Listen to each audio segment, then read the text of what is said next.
नमस्कार मेरे अध्यापक दोस्तों, आपका स्वागत है मेरे चैनल पर। आज की इस वीडियो में मैं बात करूंगा आपसे ग्रेच्युटी के बारे में। मैं आपको ये बताऊंगा कि ग्रेच्युटी क्या है और ग्रेच्युटी का जो फॉर्म है वो हम किस तरह भरें। बेसिक के शिक्षक या कोई किसी और को भी जानना हो कि ग्रेच्युटी क्या है और ग्रेच्युटी का फॉर्म जो है हम किस तरह भरें, उसके बारे में हम बात करेंगे। लेकिन उससे पहले कहूँगा, अगर चैनल को सब्सक्राइब नहीं किया तो एक बार सब्सक्राइब ज़रूर कर लें और बेल आइकॉन प्रेस कर लें ताकि नई नई वीडियोज़ आप तक पहुँचती रहें। सबसे पहले आइए हम ग्रेच्युटी के बारे में बात करते हैं कि ग्रेच्युटी क्या है। ग्रेच्युटी जो है वो कर्मचारी को कंपनी की तरफ से मिलने वाला रिवॉर्ड होता है। समझ गए? ये जो है, जो कर्मचारी जो कंपनी में काम करता है, तो अगर वो अपने इस एक कंपनी के अंदर 5 साल पूरे कर लेता है, तो वो जो कर्मचारी है वो ग्रेच्युटी का हकदार हो जाता है। ठीक है? देखिए यहाँ नोट नीचे लिखा हुआ है, ठीक है, complete at least 5 years of continuous service.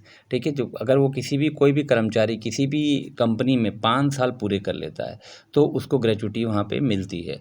ठीक? एक बात ये, और बिफोर 5 ईयर्स भी ग्रेच्युटी मिल सकती है, लेकिन वो किस केस में मिलेगी? जब या तो डेथ हो जाती है या एक्सीडेंट की वजह से कुछ केसेस होते हैं, स्पेशल केसेस, जिनमें वो मिलती है। ये तो ग्रेच्युटी क्या है? कर्मचारी को कंपनी की तरफ से मिलने वाला एक रिवॉर्ड होता है। ठीक है? अब हम बात करते हैं कि ग्रेच्युटी कैलकुलेट कैसे होती है। तो देखिए, सबसे पहली बात तो ग्रेच्युटी जो है वो मैक्सिमम आपको 20 लाख तक मिल सकती है। इस बात का गौर कीजिएगा इस बात के ऊपर कि ग्रेच्युटी मैक्सिमम आपको 20 लाख तक मिल सकती है, जो मैक्सिमम ग्रेच्युटी है। ठीक है? अब ग्रेच्युटी को निकालने का जो फार्मूला होता है वो होता है 15 into B into T upon 26। ये आप फार्मूला देख रहे हैं, 15 into B into T upon 26। अब बी क्या है?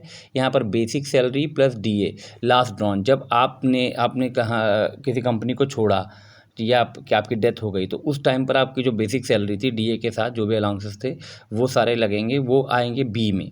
टी जो है वो टाइम पीरियड, कितने साल हो गए हैं आपको जॉब करते हुए, वहाँ पे वो टी में आएगा। और आपका 15 जो है वो 15 डेज़ की सैलरी का होता है, और टोटल ये हम जो 26 जो है वो हम 26 डेज़ मानते हैं। ठीक है? मंथ के, तो उसकी ये फार्मूला लगता है। अब इसको आप ऐसे समझ लीजिए कि बेसिक सैलरी आपकी मान लीजिए 50,000 थी, आपने 20 साल नौकरी करी, तो ग्रेच्युटी जो आपको वो बनेगी वो होगी 15 गुणे 50,000 गुणे 20 भागा 26 डिवाइडेड बाई 26। तो ग्रेच्युटी बन रही है आपकी 5,76,923 रुपये। ये आपकी ग्रेच्युटी बनती है। ठीक है? अगर आपने 20 साल नौकरी करी और आपकी सैलरी 50,000 थी, तो इस फार्मूले से ग्रेच्युटी कैलकुलेट होती है और जो कि एम्प्लॉय को मिलती है। अब इसमें एक बात और समझने वाली है कि टाइम पीरियड, अगर 10 साल 7 महीने हुए हैं सपोज़ करिए आपको, और आपने जॉब छोड़ दी है, तो आपकी ग्रेच्युटी के टाइम पीरियड में टी में आपके 11 साल काउंट होंगे। लेकिन अगर आपके 10 साल 5 महीने हुए हैं, तो आपके वहाँ पे टी की जगह आप 10 ईयर्स ही रखेंगे ग्रेच्युटी कैलकुलेट करने में। तो इस बात का आप ध्यान रखिएगा। मतलब अगर 6 मंथ से ज़्यादा हो गए हैं तो फिर वो 11 ईयर्स काउंट होते जाते हैं, और अगर 6 मंथ से कम है तो वो 10 ईयर्स काउंट होते हैं। ये, और जो गवर्नमेंट एम्प्लॉई के लिए ग्रेच्युटी है वो एग्जेम्प्ट फ्रॉम इनकम टैक्स से एग्जेम्पशन मिलती है उसको, एग्जेम्पशन। तो ये है, और ये जो ग्रेच्युटी कैलकुलेशन थी वो मैंने बताई, वो आपको फॉर गवर्नमेंट एम्प्लॉयज़ बताई है मैंने, ये ग्रेच्युटी कैलकुलेशन जो थी ये। तो आपको समझ में आ गया होगा ग्रेच्युटी क्या है? कंपनी की तरफ, कर्मचारी को कंपनी की तरफ से मिलने वाला रिवॉर्ड। ये सबको मिल सकता है ग्रेच्युटी, जो जिस भी कर्मचारी। अब इसके बारे में हम और आगे बात करते हैं, मैं आपको आगे बताता हूँ। देखिएगा ज़रा यहाँ पे।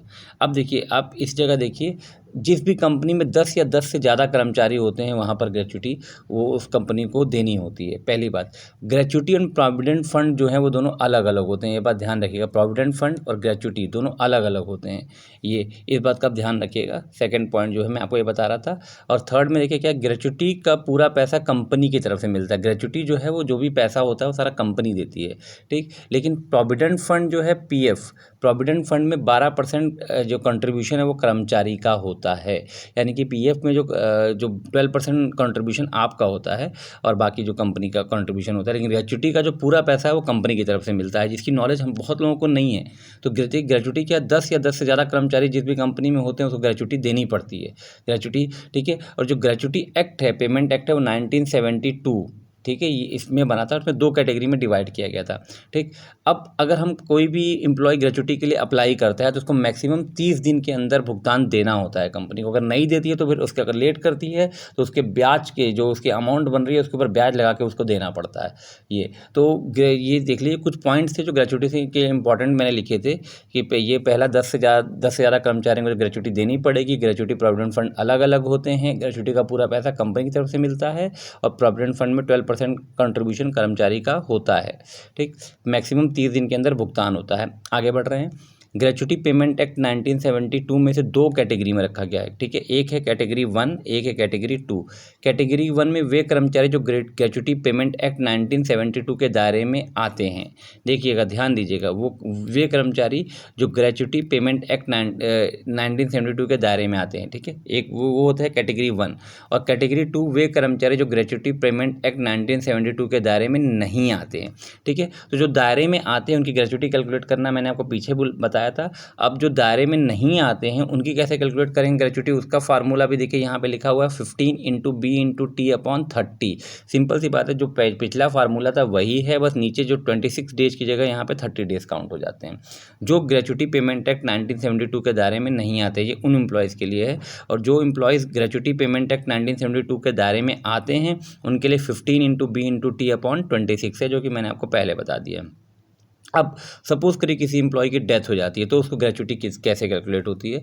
अगर डेथ होती है, उसको सर्विस करते हुए 1 साल से कम हुआ है तो मूल वेतन का दोगुना उसको ग्रेच्युटी मिलती है। ये देखिएगा, अगर 1 साल से 5 साल हैं तो मूल वेतन का उसको 6 गुना मिलता है, 6 टाइम्स मूल वेतन का 6 गुना। अगर 5 से 11 साल है, ये देखिए ये वाला 5 से 11 साल, तो मूल वेतन का 12 गुना मिलता है। और अगर 11 से 20 साल के अंदर डेथ होती है तो मूल वेतन का 20 गुना मिलता है। और मोर देन 20 ईयर्स, तो हर 6 महीने की नौकरी के लिए मूल वेतन का आधा मिलता है उसको। ये, अब इसको आप ऐसे समझ लें, लेकिन ये भी याद रखिए ग्रेच्युटी जो है मैक्सिमम जो है वो 20 लाख रुपए ही मिलेगी। ये भी एक पॉइंट है कि ग्रेच्युटी जो है मैक्सिमम जो है वो 20 लाख रुपए ही आपको मिलेगी। देखिए यहाँ पे लिखा हुआ मैक्सिमम ग्रेच्युटी कितनी मिलेगी आपको, 20 लाख रुपए।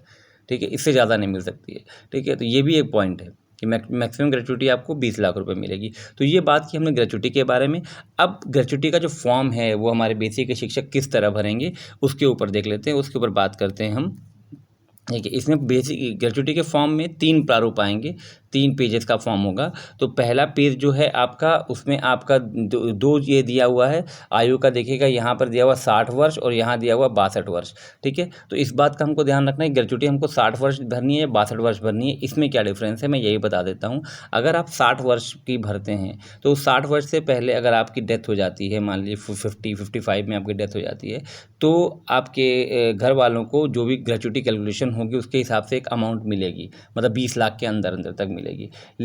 और अगर आप 62 वर्ष भरते हैं, ऑप्शन लेते हैं 62 वर्ष का, तो आपके घर वालों को ग्रेच्युटी नहीं मिलेगी। तो ये तो इसलिए जो गवर्नमेंट एम्प्लॉयज़ हैं जो भी हैं वो मैं उनको कहूँगा कि जिनकी एज अभी कम है तो वो 60 साल वाला ऑप्शन, यही ऑप्शन ऑप्ट करेंगे, पहला वाला जहाँ पे देख रहे होंगे मैंने इसको भरा हुआ है। ठीक है, तो वो यही ऑप्शन ऑप्ट करेंगे, फर्स्ट वाला ये। ठीक है, और सेकंड ऑप्शन में देखिए मैंने क्रॉस लगा दिया है, ऐसे क्रॉस लगा देंगे। ठीक है, ये क्योंकि अगर और ये देखिए, अब एक बात और आप सोच रहे होंगे कि अगर हम 60 साल भर रहे हैं, ठीक है, और अगर हमारी डेथ नहीं होती तो फिर 2 साल की हमारी सैलरी जाती है हमारी। ठीक है, लेकिन ये इसमें भी एक प्रावधान ये है कि अगर आप 58-59 ईयर्स के होते हैं तो 59 ईयर्स के स्टार्टिंग में ही आप जो है वो इस फॉर्म को दोबारा भर सकते हैं और अपनी एज जो है वो आप ये उसमें कर सकते हैं कि मैं अब नौकरी 62 साल तक करना चाहता हूँ, तो आप 2 साल अपने बढ़वा सकते हैं। तो आप सब लोग अभी अभी जिनकी एज कम है वो 60 साल वाला ऑप्शन ऑप्ट करें, और 59 ईयर्स के जब वो हो जाएं तो 2 साल अपने उसमें बाद में एक्सटेंड करा लें, फॉर्म फिर से भर दें, और आपकी जो रिटायरमेंट एज है वो 62 साल हो जाएगी। लेकिन इसका फ़ायदा ये होगा कि उससे पहले अगर आपको कुछ होता है तो आपकी फैमिली को 20 लाख या उससे कम अमाउंट, जो भी अमाउंट आपकी कैलकुलेट होगी वो अमाउंट उनको मिलेगी। फॉर्म भरना कैसे है, प्रारूप क देखिए, आप देख रहे होंगे प्रारूप क है। प्रारूप क में यहाँ पे साक्षी जो भी आपके होंगे साथ के टीचर, उनका भरवा सकते हैं। बाकी आवेदक के हस्ताक्षर, दिनांक, नाम, पदनाम क्या है, विद्यालय का नाम, ठीक है, जन्म तिथि उनकी क्या है, सेवानिवृत्ति तिथि क्या है, ठीक है, कब वो रिटायर होंगे वो भरना है, ठीक है। यहाँ पे विकल्प प्राप्त की प्राप्ति है तो वो जो है उसकी डिटेल सारी भरनी है। यहाँ पे आप देखेंगे कि दिनांक यहाँ पे आप रहने देंगे, क्योंकि यहाँ पे जो है वो बीएससी ऑफिस से भरा जाएगा जहाँ आप ये जमा करेंगे। आगे प्रारूप ख जो है ये नॉमिनी के लिए है, प्रारूप ख आपका, ठीक है। इसमें जो आपका 100% नॉमिनी है उसका नाम आएगा, संबंध जो है वो यहाँ पर आ जाएगा, उनकी आयु क्या है, डेट ऑफ बर्थ क्या है वो आ जाएगी, और डेट ऑफ बर्थ या आयु जो भी 41 ईयर जो भी है वो आ जाएगी, और प्रत्येक की और जो कितना परसेंट आप उन्हें देना चाहते हैं। आप यहाँ पे नॉमिनी 2 या 3 कर सकते हैं। तो अगर आप जैसे 100% यहाँ पे मैंने लिखा हुआ है, और किस केस में नॉमिनी को पैसा ना मिले तो ये ऑप्शन मैंने दिया है पुनर्विवाह, ठीक है, कि अगर वो ऐसा कुछ होता है तो उनको पैसा ना मिले। अब उसके बाद अगर आपके नॉमिनी को कुछ हो जाता है, तो फिर आगे वो पैसा किसको मिले। तो नॉमिनी को अगर कुछ होता है तो फिर मैंने अपने दोनों बच्चों को ऑप्ट कर दिया है, दोनों बच्चों को 50% का शेयर दे दिया है मैंने, कि अगर नॉमिनी को कुछ होता है तो। फिर नीचे डिटेल आपकी भरनी है, वही साथियों के हस्ताक्षर है, अध्यापक के हस्ताक्षर और दिनांक है। ये भी जो है वो बीएससी ऑफिस की तरफ से भरा जाएगा। ये नॉमिनी फॉर्म था आपका।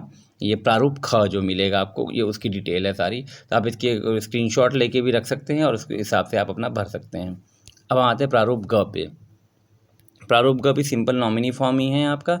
नामांकन पत्र सिंपल डिटेल है, नाम आपका, आपके फादर्स नेम, आपका पद आ जाएगा, स्कूल का नाम आ जाएगा, ये है कि मैं किसको नॉमिनी आपने किया, और मृत्यु के उपरांत आपका सारा पैसा जो है इनको मिले, उसमें दिनांक है, नीचे आपके हस्ताक्षर आ जाएंगे, और यहाँ पे वही है कि आपके एसडीआई सर के हस्ताक्षर होंगे। तो ये इस तरह से आप ग्रेचुटी का जो फॉर्म है, प्रारूप क, ख और ग जो भी है, तीनों आपके मिलते हैं, वो तीनों आप भर सकते हैं।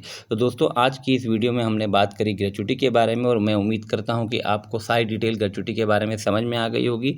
तो अगर आपको दोस्तों मेरी वीडियो पसंद आई तो आप मेरी वीडियो को लाइक ज़रूर करें, कमेंट करें, और अगर ग्रेचुटी के बारे में आपको कुछ और भी जानना है तो कमेंट करके मुझे ज़रूर बताएं। मैं अगली वीडियो में उसे आपको अगली वीडियो बनाऊंगा उसके ऊपर। और अगर आपने चैनल को सब्सक्राइब नहीं किया तो मेरे चैनल को सब्सक्राइब जरूर करें। धन्यवाद दोस्तों।